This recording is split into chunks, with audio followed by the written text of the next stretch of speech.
Okay. Alrighty. Hi, everybody. Thanks for coming. Today we're going to talk about a local boy, John Collins, who was brought up here in Albion and went with his brother during the Civil War. His brother had come home and was here for a while for a visit, and then when he went back, he said, "Why don't you come with me?" The young man was maybe 13, 14, something like that. Now today, you think, yeah, right, you're going to take your 13 or 14-year-old son or brother to a war zone. No.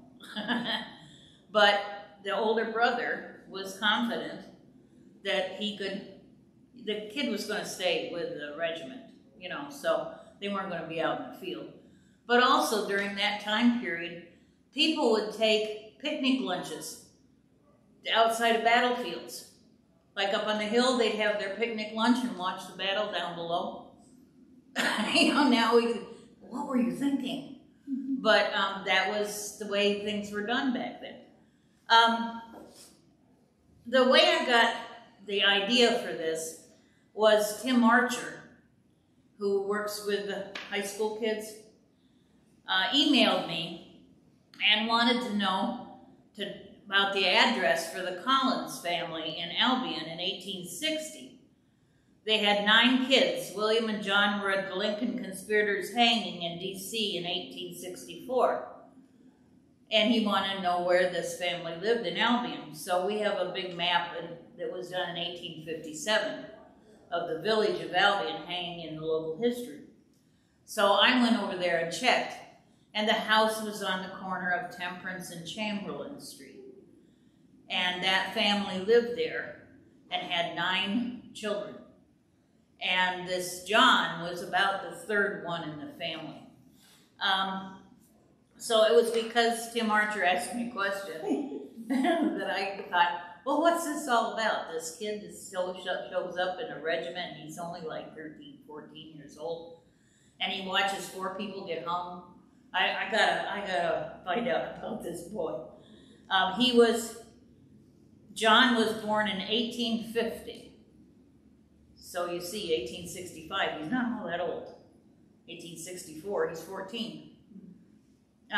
He was born to Michael and Susan Collins, one of 9 children born to the couple. He was raised Roman Catholic, presumably attending St. Joseph Church after its establishment, and attended local schools in the village. So he was a local boy. And I will pass this around so you can look at it while I'm talking. This is a picture that I've got arrows going here. This is supposedly John Collins viewing the hanging of 4 Lincoln conspirators.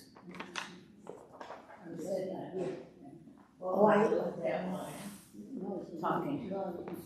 And the little picture there is supposedly a picture of his head there. There he is. You see, he doesn't have the blue military on, but he was considered kind of like a good luck charm for the regiment. He was there, the guys got to know him, and he was considered a 14-year-old volunteer. So with the 16th New York Cavalry, he acted as the company's mascot. Sure. Because he wasn't old enough, so they would give him, those 2 are the same. Yeah. He was not present with the detachment that cornered John Wilkes Booth, but did witness the execution of the conspirators, July 7th, 1865. And it says that Collins can be seen in one of the photographs, and that's this one I sent around. The thing is, there was another boy there, but my contention is the other boy was a couple years older, and he was part of the regiment. So he would have been in regimental dress, probably. So this boy on the side, and I can tell you how he got his uniform. But the more I see it, the more I think that's probably John Collins. The four that were hung was David Harold, an impressionable and dull-witted pharmacy clerk. Harold accompanied Booth to the home of Dr. Samuel Mudd, who set Booth's injured leg. The two men then continued their escape through Maryland and into Virginia, and Harold remained with Booth until the authorities cornered them in a barn. Harold surrendered, but Booth was shot and died a few hours later. Another one that was hung was Lewis Powell. Powell was a former Confederate prisoner of war. Tall and strong, he was recruited to provide the muscle for the kidnapping plot. When that failed, Booth assigned Powell to kill Secretary of State William Seward. He entered the Seward home and severely injured Seward's son, and a bodyguard. Mary Surratt was hung. Mary owned a boarding house in Washington where the conspirators met. Sentenced to death, she was hanged, becoming the first woman executed by the United States federal government. And George Atzerodt, Azterodt.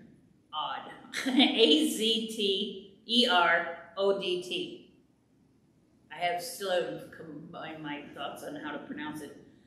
He was German-born, was a carriage painter and boatman who had secretly ferried Confederate spies across southern Maryland waterways during the war. Recruited by Booth into the conspiracy, he was assigned to kill Vice President Andrew Johnson, but lost his nerve, stayed in a hotel bar drinking instead. But he still got hung for his participation. So those are the four that were hung that day with our local citizen watching. There's a section called Awesome Talks on the internet, and this Barry Cochin wrote an article, Who Was the Boy at the Hanging? Lincoln Conspirators. A boy stands staring at the hanging bodies of Mary Surratt and Lewis Powell in a close-up from the Lincoln Conspirators' execution photo called All Is Done. The identity of the boy has always been a puzzle for researchers. However, researcher Stephen G. Miller published an article in 1993, which may have answered the question. He found an article, or he wrote an article that went into the Surratt Courier, January 25th, 1993. Who was the boy at the hanging? So here in 1993, they're still trying to figure out who this boy was that was watching the hanging. But it happened in 1865. And these people have been around and, said there were two boys at the hanging and which one is this? And it had been kicked around for years, but finally somebody took hold and did some research. And it says that there was an article written by John Collins, the boy they think in the picture, from the Washington Star, April 12th, 1914. Collins said that during the last 2 years of the war, he was the company boy, a sort of regimental mascot for the 16th New York Volunteer Cavalry. In this article, Collins wrote that his older brother, William, allowed me to accompany him on his return to the camp after a brief furlough to his home. It was expected that this visit would be a short duration, and that after I had had a few days' experience of actual camp life, I would be returned to my home. The reason his brother William came home from the war, we think, is because his father died. And he came home, was allowed to come home long enough for the funeral. But when he returned to the war, he took his younger brother with him. Unfortunately, John Collins wrote, William was wounded in a skirmish with Mosby's men before John could be returned home. After a short hospital stay, William returned to his regiment, only to be captured on June 24th, 1864, in the same battle in which Boston Corbett was taken prisoner. Collins, Corbett, and several others were shipped to the infamous prison at Andersonville. So we have two local people I can prove that were in Andersonville prison. With no one to take him back to New York, John Collins was stranded in the regiment. John Collins said, "I was given a pony which had been condemned because it was too small for a cavalryman. A uniform was cut and made for me by some soldier who had been a tailor at home. I enjoyed all the privileges and shared in much of the life of the regiment, except picket duty. I think it was even whispered that the little white-haired boy had some occult influence in the renown which came to the regiment as the captors of John Wilkes Booth." So the guys even put the good luck charm on him. John Collins was present at the execution of the 4 people. In a letter dated May 10th, 1897, he said his brother was present and saw the execution. Captain Doherty, I believe, led him into the yard. He was the only boy at the time and was enlisted in the regiment, as he was too young to be stayed with the regiment for about 18 months. So he was there for 18 months. John went with his brother to visit where his brother was serving. His brother got shot, his brother got captured and taken to Andersonville. So John stayed with the regiment for 18 months. He went in 1864. John Chamberlain Collins was born 1850 in Albion, New York. His parents were Michael Collins, an Irish-born farmer, and Susan Prime Collins, a descendant of a Pennsylvania Dutch family. At the end of the war, he joined the cavalry, they talk about that, but at the end of the war, Collins came back home and he attended normal school in Brockport.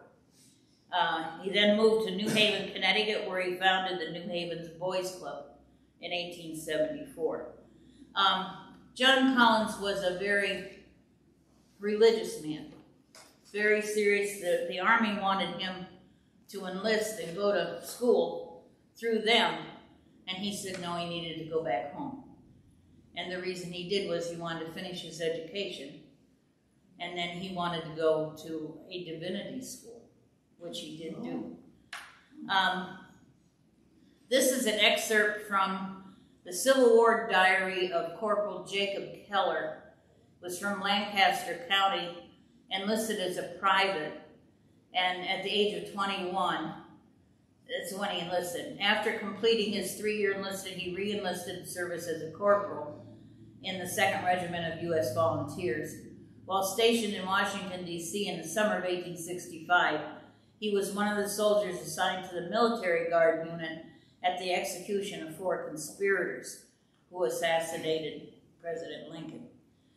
The following is verbatim from Keller's diary. July 7th, fell in line at 5:30 OCAM, marched to the Arsenal grounds, Washington, D.C., and were stationed around the outside as sentinels with orders to pass no one. About 12:15, I went in and succeeded in gaining admittance to the jail yard, where the scaffold was erected for the execution of Mrs. Surratt, Payne, Harold, and Atzerodt. The scaffold consisted of a platform about 8 or 9 feet high, supported by square wooden posts, and 3 upright posts supporting a crosspiece to which was attached 4 ropes already properly noosed. At about 5 minutes past 1 o'clock, the prisoners were led out in the following order. First, Mrs. Mary Surratt, assisted by a priest and 2 officials. She appeared very much affected, and but for the support of her escort, would have fallen to the ground. She was led on the scaffold and seated in a chair on the right, so it would be, as you saw that picture, as you're looking at it, she'd be on the left-hand side, but on the right as they're facing out towards the crowd. When she appeared to faint away, Atzerodt was next to mount. and trembled greatly as he seated himself on the left of the scaffold. So he's at the other end. She's at one end, he's at the other. Payne mounted the scaffold with a firm step and was seated on the left of Mrs. Surratt, and Harold on his left. So it was Mrs. Surratt, and then Payne, and then Harold, and then Azeroth. Mrs. Surratt was attended by Catholic divinities and the men by ministers from different denominations, who thanked the officers and soldiers who had been in charge of the prisoners for the kindness with which they had invariably been treated. Short prayers were then offered by the ministers.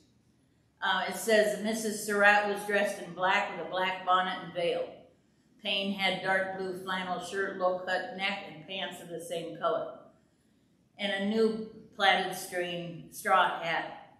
Harold wore a very dark coat and light gray pants, and Azeroth wore a brownish-colored suit and no hat. The coffins were simply pine boxes, and the graves were dug on the left of the scaffold. The drop fell precisely 23 minutes past 1 o'clock. Azeroth, the only one of the prisoners who spoke upon the scaffold, his words were, "Gentlemen, take warning. Goodbye, gentlemen, and I hope to meet you all in another world." He was the only one who said anything at the time of the hanging. But at that hanging was our boy from Albion. This is an anecdote pertaining to John Collins, which is the boy from Albion, relates to the trial and execution of those conspiring to kill Abraham Lincoln. When Mary Surratt, David Harold, Lewis Powell, and George Azeroth were set to be executed on July 7th, 1865, for their connection to the assassination plot, Collins recalled this particular story about the events. So this is from John Collins. Shortly before 2 o'clock, the doors leading into the courtyard from the old penitentiary were opened, and the procession slowly made its way to the scaffold and up the 13 steps to seats on the platform. Mrs. Surratt came first, assisted by a guard. Others followed were Payne, Harold, and Azeroth, in the order named, each attended by a guard. Mrs. Surratt moved slowly and very difficultly. She seemed to be at the point of collapse. Then all at once they were all standing upon the trap door, and the nooses at the ends of the dangly ropes were placed carefully around their necks. Governor J.F. Hartranft, governor of military prisons, clapped his hands twice, and instantly 4 human beings dropped through the opening. So this is what John was witnessing as and it says, the point is that the list of known boys present at the execution contains 2 names, Collins and Gibson.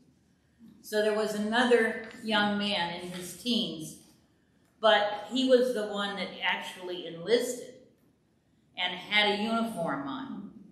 So that's one tell. Another tell is John Collins said he was standing close to Mary Surratt, which would have been the little boy that you see in the picture, because Azeroth was at the other end. And the other man who witnessed it said he was standing in front of Azeroth. So to me, 1 + 1 = 2. I think our boy from Albion was standing in front of Mary Surratt, which is the way the picture shows.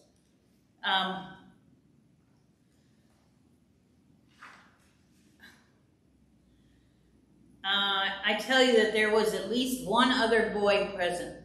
The person I'm referring to was Alfred C. Gibson, one of General Hartranft's clerks. So if he was a clerk, he was in uniform.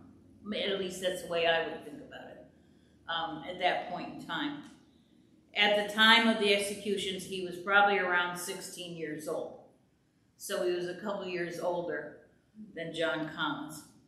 In 2 different newspaper interviews given between October 1927 and April 1928, over 62 years after the executions, Gibson claimed he witnessed the executions and stood about 10 feet in front of the scaffold, George Azeroth's position. So George was at the other end, if he was standing in front of Ezra, where John Collins was standing in front of Mary Surratt.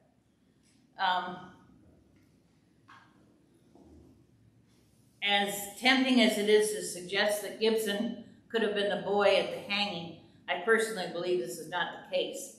The main reason is how the boy in the photo is dressed and equipped. Gibson had a room in the penitentiary, so he would not have needed to carry a gunny sack or other field equipment. John C. Collins or another field officer would more than likely have needed these items. And you can see the boy has something hanging over his shoulder. So this article was putting two and two together and figuring out which boy was where. Now our John Collins, after the hanging and his brother was released from Andersonville, the two boys came home. John graduated from the state normal school at Brockport after completing high school. He graduated from Yale in 1875 and from Yale Theological Seminary in 1878. While in school around 1876, Collins also worked as a superintendent at the Union Workers Boys Club in New Haven, Connecticut. So he didn't waste any time after he got home. He had goals. After graduating from college, Collins considered several lines of Christian work before reaching a decision as to the particular branch to which he ought to devote his energies. He finally decided to undertake mission work in the city of New Haven and was engaged in the capacity of General Superintendent of the Gospel Union, a mission society in New Haven, supported by prominent Christian people of different denominations. The Union held gospel services in the center of the city, carried on a Sunday school, worked among prisoners in police courts, and performed auxiliary work such as temperance programs. Collins would continue to work for the Gospel Union into the 20th century. Collins undertook a landmark religious census in 1880 of New Haven's citizens. In 1884, Collins assumed running a boys' club in New Haven.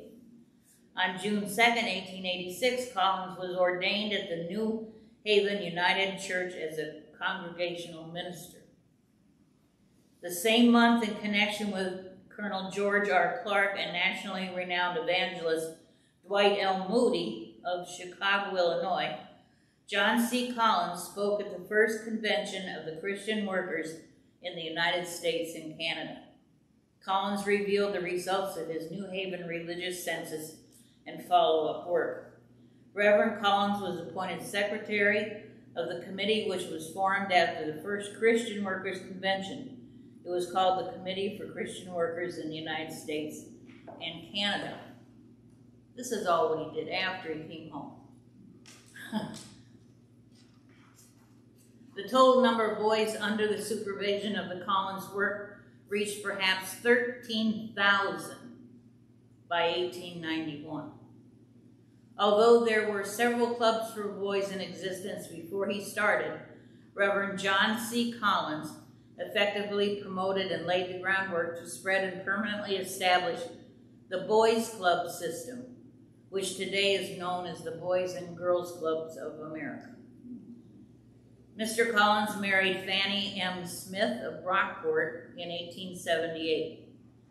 Apparently at the suggestion of evangelist Weston R. Gales, John C. Collins began looking to create summer religious retreat community in western North Carolina in 1895 or 96.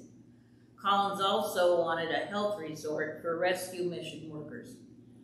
The Mountain Retreat Association, MRA, was formed in 1897, and the first program held in July 1897. And that was, information was published in the New York Times. Collins served as president for the MRA. He promoted the conference as part of the International Christian Workers Association. In the second year, the 1898 summer conference was led by Reverend Reuben Archer Torrey of Chicago and Henry Burton Gibbon, who founded the Florence Crittenden Home, now the Rescue Mission on Bleecker Street in New York City.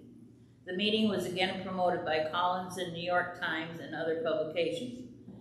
In 1898, Torrey headed the Chicago Evangelistic Society, later named Moody Bible Institute.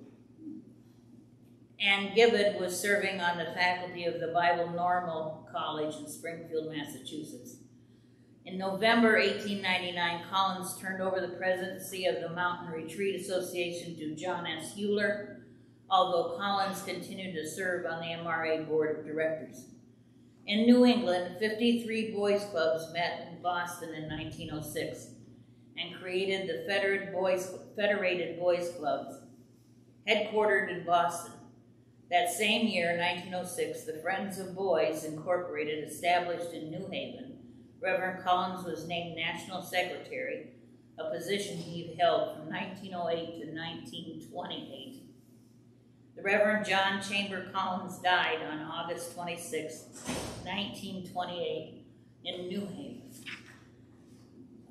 He did a lot of things in his lifetime, and I think he's one of those people that local history should recognize, that was born and raised here in Orleans County, in Albion. I mean, good heavens. He was at the trial of Lincoln's conspirators, the hanging of them. He was written up in several journals, and this one is the Bulletin of Yale University, 1929, obituary record of graduates, and he's listed in there. John Chamberlain Collins, B.A., 1875, born September 19, 1850 in Albion, New York, died August 26, 1928 in New Haven, Connecticut. Father Michael Collins, a farmer born in Ireland, came to America in 1820. Mother Susan Prime Collins, descendant of Pennsylvania Dutch family. During the Civil War, joined the 16th New York Cavalry, although too young to enlist, and remained with it as a volunteer helper stationed near Washington most of the time. With that regiment at time of capture, the assassins of President Lincoln, and also accompanied it in the scouting and warfare against Colonel John S. Mosby. Attended Brockport Normal School, second dispute appointment junior year, first colloquial appointed senior year, member of Delta Kappa.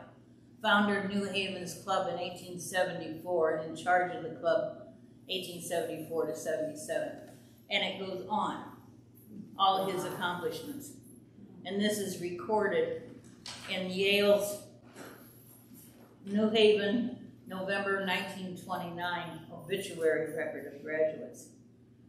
So our young man from Temperance and Chamberlain Street made a name for himself.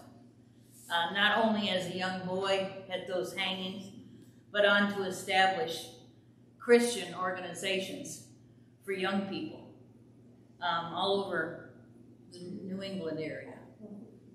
So he was the one, when they have boys and girls clubs, he's the one that started. We can say it was an Albion boy that started those. Okay, anybody have any questions? Yeah. Was his brother at the capture of Booth? I don't think he was at the capture of Booth. He was in that regiment at the time it happened. One time we had a presentation, and it was on William, and I think he got $300 or something. He might have been with. They were in that.